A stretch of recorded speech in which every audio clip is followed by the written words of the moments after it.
In this video, I'll show you what to do when your iPhone is connected to a Bluetooth device but no sound is being played. If you find this guide useful, then please consider subscribing, and once you've done that, then please consider leaving a like, and let's get right into this guide. If your Bluetooth is connected but you're getting no sound coming out of the Bluetooth device, whether that be a speaker or a pair of headphones, then let's get into some fixes.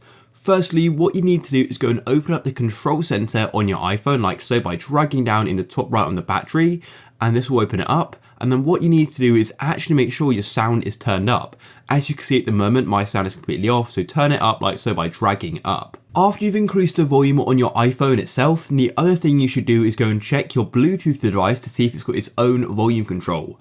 Quite a lot of headphones and speakers may have a separate volume control on the device itself, so try and find that and locate it and then increase the volume on that as well, because that is the most common reason why the sound isn't working.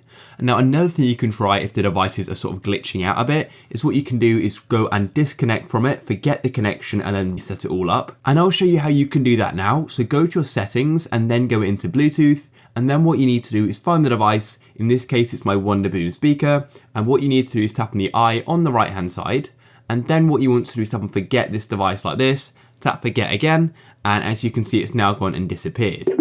And then what you'll need to do is go through the whole pairing progress again. So let me just go and put my speaker into pairing mode. And just like that, I've now gone and connected again. So I'm now going to go and play some music to see if things are now working. However, if things still aren't working, then the next thing I recommend doing is fully restarting both devices. So make sure you completely power them both off. To do that on your speaker or headphone, that's going to vary on the device. But to completely restart your iPhone, what you need to do is press the increase volume button, then the decrease, and then you just hold your power button on the side.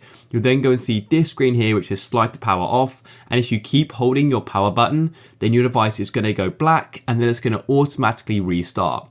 If you go and do the drag at the top, which is slide to power off, your phone is just going to power off and you have to manually restart it, which you can do by holding the power button on the right hand side. But personally, I just prefer the automatic restart method. But I hope one of these methods did work for you. If they didn't, then what I'd recommend doing is connecting to another Bluetooth device to see if that's then working, because otherwise it could be like a problem with the device itself.